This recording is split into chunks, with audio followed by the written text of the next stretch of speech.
John Roach and myself went over to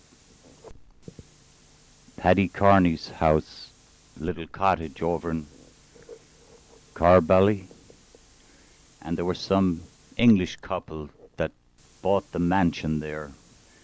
There was a big dance floor, ballroom in the mansion, and we had to rip up the lovely dance hall to make bookshelves.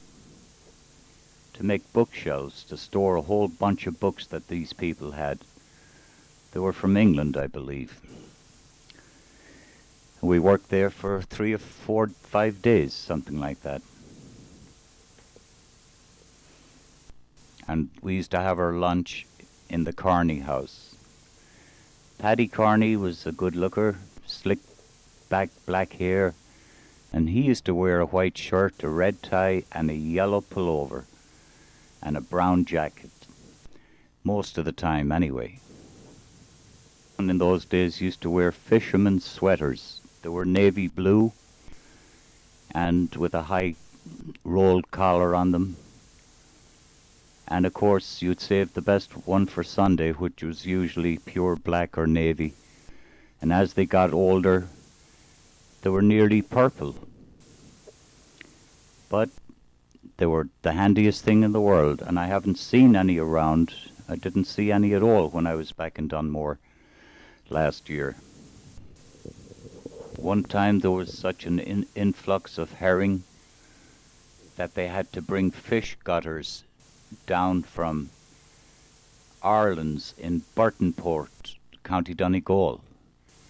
And those women used to gut fish like crazy. They wore terrible rubber boots and aprons and everything, but on a Sunday when they got dressed up with their fur coats and flowery hats and everything, they looked great. They looked gorgeous. One of them had a little daughter, cute little thing, and I dated her one night and I took her out and took her down to the Kippering house down there. But we kissed and cuddled, and that was the end of it. Nice little thing from Donegal. Ned Fitzgerald, the pilot's house, and another house there, thatched house in Dunmore. I think that's where they stayed. But there must have been 6 or 8 of them. Guys in the village, of course, used to look for the maids coming down with the families from Kilkenny and Waterford, and the families would bring their maids with them and so forth. Oh boy, that was like new talent in the village. But the local girls, they'd prefer to date somebody also outside the village, but not all of them. But we didn't seem to have the hang of it then. I don't know why. A little bit of my history. I was born in a place called Rathkeil, County Limerick, on the 28th of March 1929, and I was just a baby when I left there. My father was transferred to Thomastown, County Kilkenny,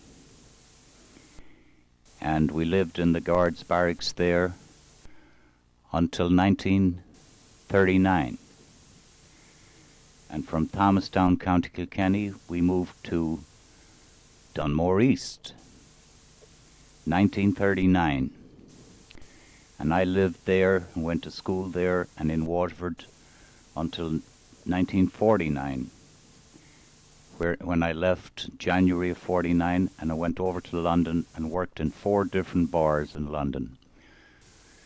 Came home 1951, and my father was transferred from Dunmore to Knockanore, and that was 9 miles from Youghal, and got a job in Youghal in the 2 textile factories, and then I worked in a cabinet making factory from 1951 until 1956.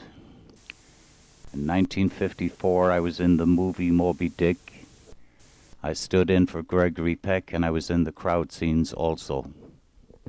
I was working then in John Murray's cabinet factories making radio cabinets. Later on that factory became Murray Kitchens, but we didn't do that at that time. And then in 1955, I took an exam to become a guard. And I took the exam twice up in Cork City, and I failed the Irish language. So I couldn't become a guard in my father's footsteps. So then I wrote to my uncle in New York, and he sponsored me, and I left the 20th of October, 1956, for America with a girl and a guy from Youghal. The girl was Ann O'Connor, and the guy was Bosco Kennefic. Three of us stayed together on the ship, and we've been friendly ever since. I got into the phone company in 1956, and I stayed there for 33 years. Took various tests and exams, became a citizen, took air conditioning, refrigeration, electronics, electricity, passed all my tests, and became a central office technician. So I'm retired since December of 1989.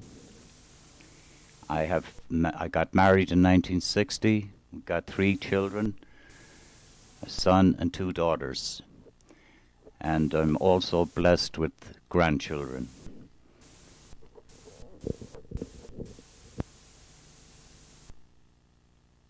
And as you've probably heard on the tape,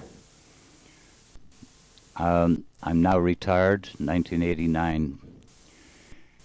But my first trip back to Ireland after I left in 1956 was in 1969. And I couldn't do it because in those days I didn't have enough vacation time, holiday time coming to me on my job. And I resent that to this day, because when I did make my trip, my parents were quite elderly. But I did the best I could under the circumstances. I got plenty more memories, but I won't take your time. Plenty of memories of Dunmore East, even of Thomastown for that matter, and Youghal, County Cork. The good times and the bad times. So I will continue with this video, and I'm shipping it on to you, and I hope somebody can make a couple of copies of it. I would like very much for somebody to get 2 video machines and hook them together, and you can make copies. And then if you have to loan the tape out to somebody, you can loan the copy out and keep the master copy. Hopefully anyone that sees this can enjoy it. And it's my recollection of Dunmore East. Alrighty, here we go with the rest of the tape that I taped last year, 1998, in Dunmore East.